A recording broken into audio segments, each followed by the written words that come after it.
Hello बच्चों, let's see this question and here this question say describe some of the major improvements made by the Indian Railway in its functioning since the independence। Question आपसे बोल रहा है कि उन major improvements के बारे में बताइए जो इंडियन रेलवे ने आज़ादी के बाद अपने सिस्टम में फंक्शन किए हैं, या इंडिया में जो रेलवे सिस्टम है उसमें आज़ादी के बाद क्या क्या चेंजेस लाए गए हैं, उन इम्प्रूवमेंट्स को बताइए।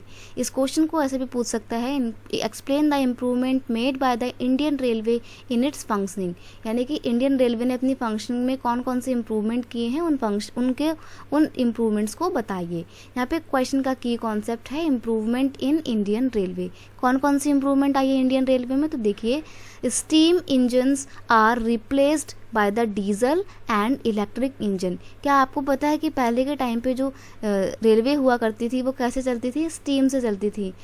एक मूवी है, काफ़ी पुरानी मूवी है, गदर मूवी का आपने नाम सुना होगा, तो उसमें आपने देखा होगा जब वो ट्रेन चल रही होती है तो वो कोयला डालते हैं, तो इट्स मीन पहले स्टीम के इंजन इस्तेमाल में लाए जाते थे जिनमें कोल का इस्तेमाल करते थे। लेकिन अब क्या है, अब वो कोयले वाला पूरा सिस्टम को हटा दिया है और अब डीजल से और इलेक्ट्रिक इंजन से चलने वाले इंजन्स हैं, या इलेक्ट्रिक इंजन है हमारे पास। मेट्रो को देखा है ना आपने, इलेक्ट्रिसिटी से चलती है, इलेक्ट्रिक इंजन है उसका।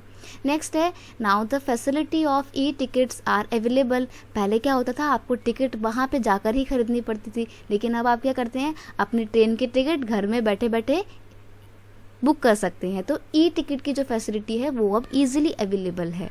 नेक्स्ट है rail network is expanded to the rural and extreme part of the country. जो रेलवे नेटवर्क हैं वो पहले क्या थे, सिर्फ जो मेन शहर थे वहीं पर थे, लेकिन अब इन रेलवे नेटवर्क को उन एरिया में भी एक्सपेंड किया गया है जो एक्सट्रीम पार्ट थे कंट्री का, जो काफ़ी पिछड़े हुए थे, और जो रूरल एरिया थे जहाँ पर पहले रेलवे का नेटवर्क नहीं था, रेलवे के नेटवर्क को एक्सपेंड किया गया है। तो ये कुछ मेजर इंप्रूवमेंट हैं जो इंडियन रेलवे ने अपने फंक्शन में किए हैं। I hope you understand it well. Best of luck.